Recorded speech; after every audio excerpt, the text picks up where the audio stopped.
ఒక దేశపు సంపద నదులు కాదు, అరణ్యాలు కాదు, ఖనిజాలు కాదు, కలల ఖనిజాలతో చేసిన యువత.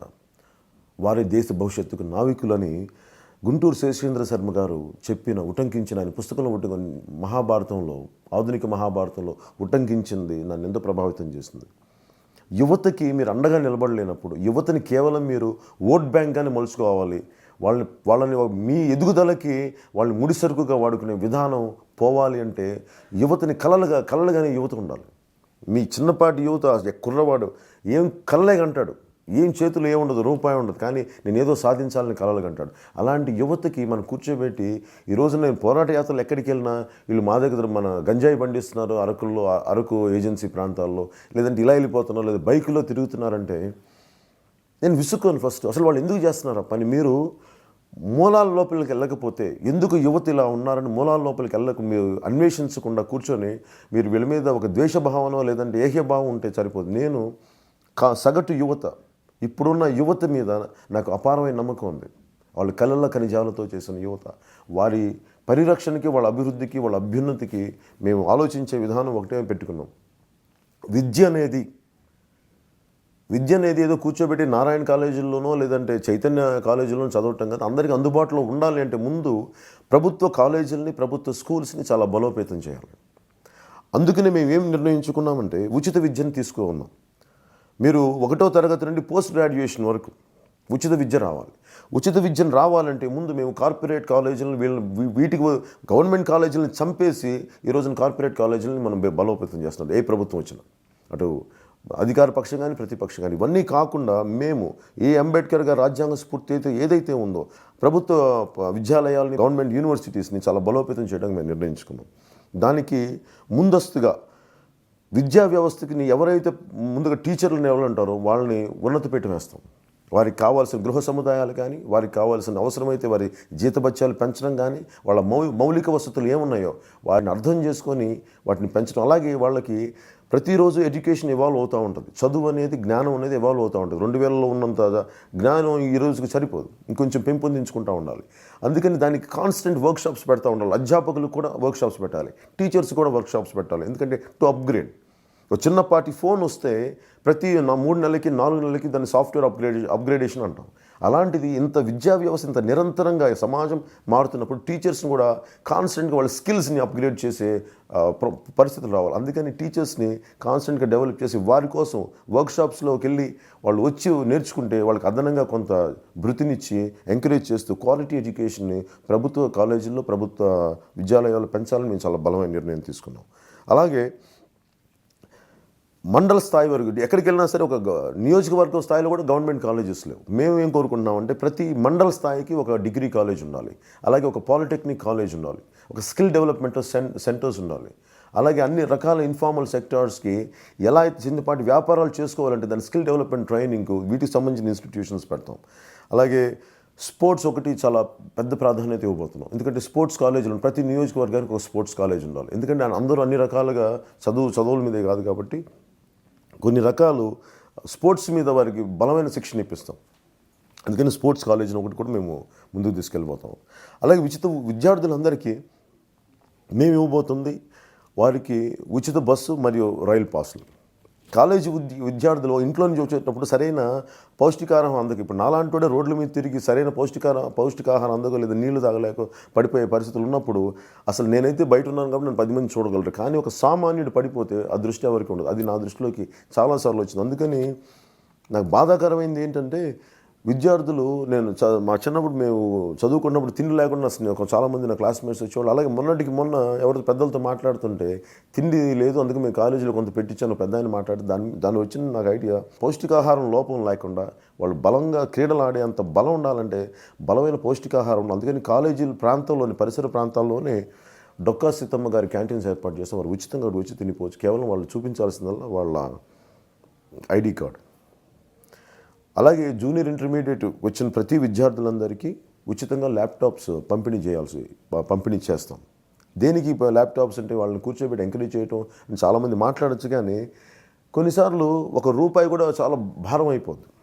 ఇంటర్మీడియట్ వచ్చిన విద్యార్థులందరికీ మేము అవసరం, ఇది టెక్నాలజీ. ఒక నోట్బుక్ ఎలా ఇస్తామో ఈ రోజున ల్యాప్టాప్ అనేది ఒక అవసరమైంది తప్ప అది ఒక లగ్జరీ కాదు. కాబట్టి దాన్ని ఉద్దేశించుకొని మేము ల్యాప్టాప్స్ ఫ్రీగా ఇంటర్మీడియట్కి వచ్చిన విద్యార్థులందరికీ పంపిణీ చేస్తాం. అలాగే దశల వారీగా అసెంబ్లీ నియోజకవర్గంలో ఉన్న మండల్స్లోనూ అన్నింటిలోనూ ఒక ప్రభుత్వ ఆర్ట్స్ అండ్ సైన్స్ కళాశాల, ఒక పాలిటెక్నిక్ కళాశాల, ఒక ఐటీఐ, ఒక వ్యవసాయ కళాశాల ఏర్పాటు చేయడం, అలాగే ప్రతి జిల్లాలో ఒక వైద్యం మరియు పశు వైద్య కళాశాలను ఏర్పాటు చేయటం, అలాగే టీచర్స్ ట్రైనింగ్ కాలేజ్ని కూడా మేము ఒక బీఈడి టీచర్స్ ట్రైనింగ్ చేసే టీచర్స్ని కూడా ఆ ట్రైనింగ్ కాలేజ్ కూడా మేము ఏర్పాటు చేస్తాం.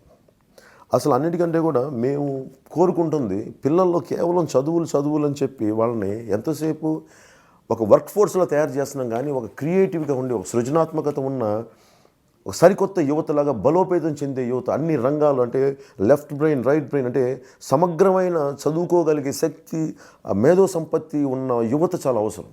They will be true human resources.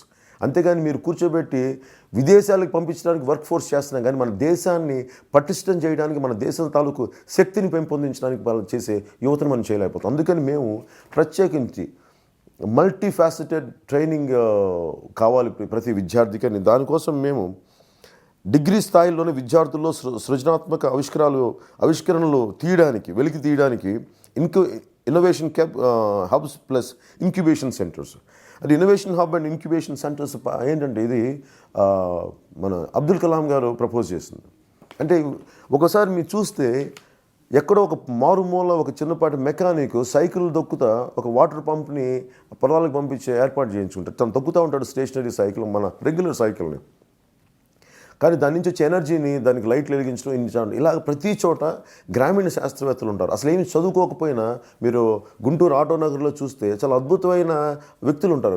అంటే అంత బలమైన అవగాహన ఉంటుంది. వాళ్ళందరినీ బయటికి తీసి వాళ్ళ నుంచి ఎంటర్ప్రెన్యూర్స్ కానీ వాళ్ళ నుంచి కానీ చాలామంది గొప్ప వాళ్ళని తయారు చేయొచ్చు. అందుకని ఈ ఇన్నోవేషన్ సెంటర్స్, ఇంక్యుబేషన్ సెంటర్స్ ప్రతి జిల్లాకి మేము తీసుకొచ్చి వాళ్ళు అక్కడికి వచ్చి వాళ్ళు చేసిన దాన్ని ప్రదర్శిస్తే వాళ్ళు మరింత పదును పెట్టి వాళ్ళ ఉన్న స్కిల్స్కి వారిని ఒక మంచి ఎంటర్ప్రెన్యూర్స్ కానీ లేదా పెద్ద కంపెనీల్లో వెళ్ళటానికి ఇవన్నీ దేశ ప్రగతికి ఉపయోగపడేలాగా మేము దీన్ని ముందుకు తీసుకెళ్తున్నాం. అలాగే అంగన్వాడీ స్కూల్స్ అనేది కేవలం నేను వెళ్ళి పోరాట యాత్రలన్నీ చూస్తున్నప్పుడు పిల్లలకి భోజనాలు పెడుతున్నారు, లేదా గుడ్లు పెడుతున్నాయి. గుడ్లు కూడా కూర్చోబెట్టి అందరికీ పెట్టిన తర్వాత పిల్లలకి సంపూర్ణంగా కూడా వెళ్ళవుకొని, కానీ ఎంతో కొంత చేస్తున్నారు anganwadi teachers, anganwadi schools. So మేము కోరుకుంటుంది అంగన్వాడీ యొక్క పర్పస్ ఏంటంటే దాని ముఖ్య ఉద్దేశం పిల్లల్ని ప్రభావితం చేయించడం, చదివించేలా చేయించడం, వాళ్ళకి ఆటపాట నేర్పించడం, విద్యాబుద్ధులు నేర్పించడం. అంతేగాని పడుకోబెట్టి అన్నం పెట్టి కొంతసేపు అన్నం పెట్టేసి పడుకోబెట్టడం కాదు అంగన్వాడీ అంటే. సో అంగన్వాడీని మేము ఫుల్ ఫ్లెడ్జ్డ్ నర్సరీ స్కూల్స్ లాగా చేస్తాం. నర్సరీ అంటే నర్చరింగ్ దర్ మైండ్స్. అంటే వాళ్ళని ఎందుకంటే 1 నుంచి 5 వయసు పెరిగేలోపు మెదడు చాలా చక్కగా దాన్ని పరిణామం తీసుకుంటుంది. అది ఎలా తీసుకోవాలంటే వారికి ఏమేమి ఎక్స్పోజ్ చేస్తావు, మీరు చెత్త ఎక్స్పోజ్ చేస్తే పిల్లలు అదే ఇంప్రెషన్ బ్రెయిన్లో ఉండిపోతాయి. అలా కాకుండా మీరు కూర్చోబెట్టి వాడికి కావాల్సిన చాలా క్రియేటివ్గా సృజనాత్మకతో కూడిన విధి విధానాలను, ఆడుకునే విధానాలని. అందుకని చిన్నపిల్లలకి ఎక్కువ రంగులు ఉంటాయి వాళ్ళు ఆడుకునే బొమ్మలు, ఎందుకంటే వాళ్ళు గ్రాస్ప్ చేయడానికి అవన్నీ. సో పిల్లల్ని క్రియేటివిటీ పెంపొందించేలా, వాళ్ళపైన ఆత్మవిశ్వాసం పెంపొందించేలా అంగన్వాడీ స్కూల్స్ని పూర్తి స్థాయి నర్సరీ ట్రైనింగ్ సెంటర్స్గా తీసుకెళ్తాం. చిన్నప్పటి నుంచి నేను ఆవేదన పడేది మనందరం భారతీయులు ఉంటాం. మరి భారతీయులు అన్నప్పుడు ఇన్ని రకాలుగా కులాలుగా మతాలుగా స్కూల్లోనే ఎందుకు విడదీస్తారు, వాళ్ళదని వీళ్ళదని. అదే మీరు ప్రైవేట్ స్కూల్స్లో చూస్తే అందరూ ఒకటే చోట కూర్చుంటారు. మరి ఎందుకు గవర్నమెంట్ స్కూల్స్కి వచ్చినప్పటికీ చదువుకునే విద్యార్థులకి మీకు ఎస్సీ హాస్టల్స్, బీసీ హాస్టల్స్ అంటే నేను ఎస్సీని బీసీని చిన్నప్పటి నుంచి నేను అందరికి సంబంధించిన నేను వేరే అనేటప్పటికీ తెలియకుండా నా భావం లోతుల్లోకి వెళ్ళిపోయి తనని ఉనికిని ఎంతసేపు కులానికి అంటగడుతున్నారు. ఇది విద్యా వ్యవస్థలో ఉన్న చాలా పెద్ద లోపం. సమాజంలో సామాజిక వెనుకబాటుతనాన్ని తీలేం, కానీ అది ఎందుకంటే ఒక రోజులో జరిగేది ఎనైలేషన్ ఆఫ్ కాస్ట్, లేదు కుల నిర్మూలన ఒకరోజు జరగదు. కానీ ప్రభుత్వాల పథకాలను మట్టుకు మేము జనసేన పార్టీగా మేము యూనివర్సల్ హాస్టల్స్ పెట్టడానికి మేము ఎక్కువ ఆలోచిస్తున్నాం. యూనివర్సల్ హాస్టల్స్ పెడతాం. ఎవరికైతే ఇష్టం ఉంటుందో ఆ యూనివర్సిటీ హాస్టల్స్లో సంపూర్ణంగా వస్తే వాళ్ళకి కార్పొరేట్ స్కూల్ చదివే హాస్టల్స్ ఎంత అద్భుతంగా ఉంటే అంత అద్భుతంగా తీర్చిదిద్దే బాధ్యత, అంత చక్కటి వాతావరణాన్ని యూనివర్సిటీ హాస్టల్స్లో ఆడపిల్లలకి, పిల్లలకి, ఆడవారికి, ఆడబిడ్డలకి, మగబిడ్డలకి అందరికీ సమానమైన యూనివర్సిటీ హాస్టల్స్ దీన్ని తీసుకొస్తాం. అలాగే ముఖ్యంగా విద్యార్థులకి నేను ఏ మూలకి వెళ్ళినా మన శ్రీకాకుళం ఇటంతా వెళ్తే ఒక చీకట్లో తుఫాన్ టైంలో వెళ్తే వాళ్ళు ఒక ఆడపిల్లలు చెప్తా ఉన్నారు, ఒక డిగ్రీలు చదువుకున్నారు, అన్న మేము రాస్తే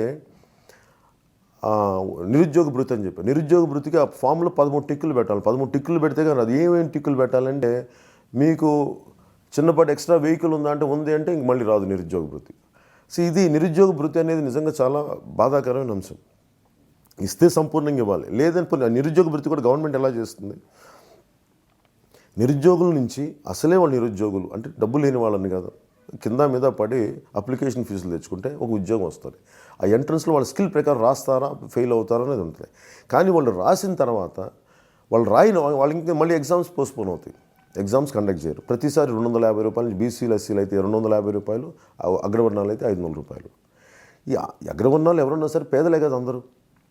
వీళ్ళందరినీ దృష్టిలో పెట్టి వీళ్ళ నుంచి డబ్బులు కొన్ని 100 కోట్లు సేకరించి ప్రభుత్వం మళ్ళీ ఉద్యోగాలు దాన్ని ఇవ్వదు, పబ్లిష్ చేస్తారు కానీ ఉద్యోగాలు రావు, ఇంటర్వ్యూలు జరగవు, మళ్ళీ లేదు క్యాన్సిల్ చేసామని చెప్పి మళ్ళీ చేయటం వల్ల పెద్ద మొత్తంగా నష్టపోతా ఉన్నారు.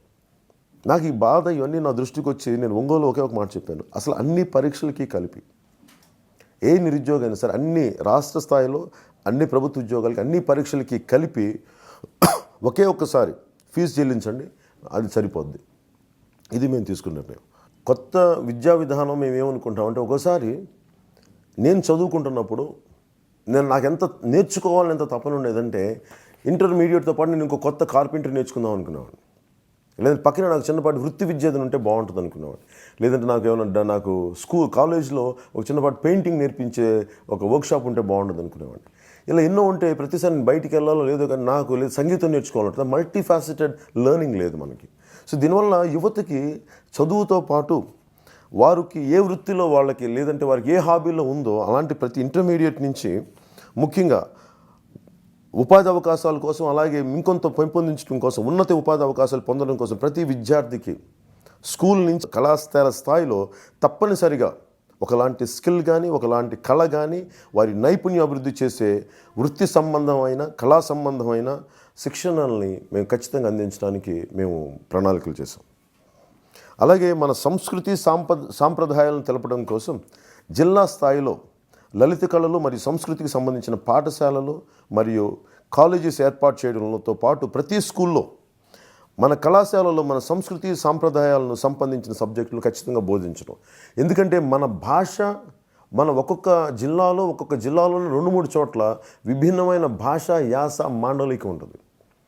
భావితరాలకి ఈ భాష యాస మాండలికాల మీద మన కల్చర్ మీద మనం ప్రబల పండుగ ఎందుకు చేస్తాం, లేదంటే మన బతుకమ్మ పండుగ ఎందుకు చేస్తాం, పక్క పండుగలు ఏమున్నాయి మనకి, ఇవన్నీ మన అవగాహన చేసుకోకపోతే రేపొద్దున భావి భారతానికి ఇవి చాలా ఇబ్బందికరమైన పరిస్థితులు అవుతాయి. లేదంటే గబుక్కున ఒక మాట అనేయడానికి అవుద్ది. ఎందుకంటే తోటి వారి కల్చర్ని గౌరవించకపోతే అది ఏమైపోద్దంటే రేపొద్దున దేశం తాలూకు సమగ్రతకి భంగం కలిగే ప్రమాదం ఏర్పడుతుంది. ఈ రోజున చిన్నపిల్లలు అనుకుంటాం కానీ రేపొద్దున ఇలాంటి వాళ్ళు నాయకులైతే గౌరవించరు. అందుకనే కదా మనకి ఈ రోజున తెలంగాణ ప్రాంత యాస మాండలికాలని అగౌరవపరిచినందుకే కదా ఈ రోజున మనం రాష్ట్రం విడిపోయిన పరిస్థితులు చేసినాయి. అందుకని భవిష్యత్తులో దేశ సమగ్రత బాగుండాలి, ప్రాంతీయ విభేదాలు రాకుండా ఉండాలి అంటే మేము ఖచ్చితంగా ఈ సంస్కృతి సాంప్రదాయాలకు సంబంధించే సబ్జెక్టులు ఖచ్చితంగా ఒక కరికులంలో పెట్టి తీరుతాం. అలాగే నేను నిన్న ఎవరో నాకు మాట్లాడుతూ ఉంటే కొరియాలోని ఒక టీచర్, ఒక స్కూల్ ప్రిన్సిపల్ ఎంతసేపు పిల్లలు కూర్చోబెట్టి కంప్యూటర్ల దగ్గర ఆగిపోతాను, లేదంటే చిన్న బావిలో కప్పలాగా అక్కడే ఉండిపోయి కంప్యూటర్స్ దగ్గర ఉండిపోయి అక్కడే గేమ్స్ ఆడుకుని, గేమ్స్ అంటే ఈ రోజున ఏళ్లతోటి గేమ్స్ అంటే మెదడుకుంది కానీ మెదడు భావం వచ్చేస్తుంది. ఎంతసేపు కంప్యూటర్స్ ముందు కూర్చొని అంటే భావనాపరంగా కెమికల్గా ఇంటర్నల్ కెమికల్ బాడీ రెస్పాన్స్ యుద్ధం చేసినట్టు ఉంటుంది గేమ్స్ ఆడుతుంటే, లేదా ఫుట్బాల్ ఆడుతుంటే. బట్ యూఆర్ ప్లేయింగ్ వర్చువల్ ఫుట్బాలే, నిజమైన ఫుట్బాల్ కాదు. అందుకని నిజమైన క్రీడలు ఆడితే తప్ప మనలో శక్తి బయటికి రాదు. ఒక బలహీనమైన యువత ఒక బలమైన దేశాన్ని నిర్మించలేదు. అందుకని మన విద్యా వ్యవస్థ అంతా ఎంత అధోగతికి పాలైందంటే కార్పొరేట్ విద్యా వ్యవస్థ వల్ల వీళ్ళకి చదువులు చెప్పి మనుషుల్ని శారీరకంగా దృఢత్వం లేకుండా చేశారు, ఆడబిడ్డలకు దృఢత్వం లేకుండా చేశారు. ఎంతసేపు చదువు ఒత్తిడి భరించలేక ఆత్మహత్యలు. ఇవన్నీ కాకుండా ఖచ్చితంగా మీరు కార్పొరేట్ కాలేజ్ పెట్టండి, గవర్నమెంట్ కాలేజీలు పెట్టండి, ఖచ్చితంగా ఏ స్కూల్స్ అయినా సరే మీరు అగ్గిపెట్టెల్లా కాకుండా మీరు ఖచ్చితంగా పిల్లలకి ఆట విడుపుల కోసం మీకు స్పోర్ట్ గ్రౌండ్స్ ఉండాలి, అలాగే వ్యాయామశాలలు ఉండాలి. ఇవన్నీ మేము దృష్టిలో పెడతాం. అలాగే మేము కూడా ప్రభుత్వం తరపు నుంచి ప్రతి మండలంలో ప్రతి నియోజకవర్గంలో ప్రతి చోట ఉన్నతమైన ప్రమాణాలతోటి స్పోర్ట్స్ కాంప్లెక్స్ నిర్మించడం, ప్రతి కాంప్లెక్స్కి అనుభవజ్ఞమైన కోచ్లను నిపుణులను మరియు ఫిజికల్ ట్రైనర్స్ను నియమించి ఒకళ్ళ నిజంగా స్కిల్స్ ఉన్న విద్యార్థులకి హాస్టల్ వసతి కూడా కల్పించి మనలో నుంచి ఒక గొప్ప ప్లేయర్స్ని ఒలింపిక్స్ దాకా పంపించగలిగేంత గొప్ప నిష్ణాతులైన ప్లేయర్స్ని ముందు తీసుకురావటం అనేది మా లక్ష్యంగా తీసుకున్నాం. అలాగే విద్యార్థులు విదేశ విద్యకి వెళ్ళే ప్రతి విద్యార్థులకి చాలా బరువు అయిపోతుంది. అలాంటి వాళ్ళకి అత్యంత తక్కువ వడ్డీతో రుణాలు ఇచ్చే ఆలోచన కూడా మేము ముందుకు తీసుకెళ్తాం. Thank you.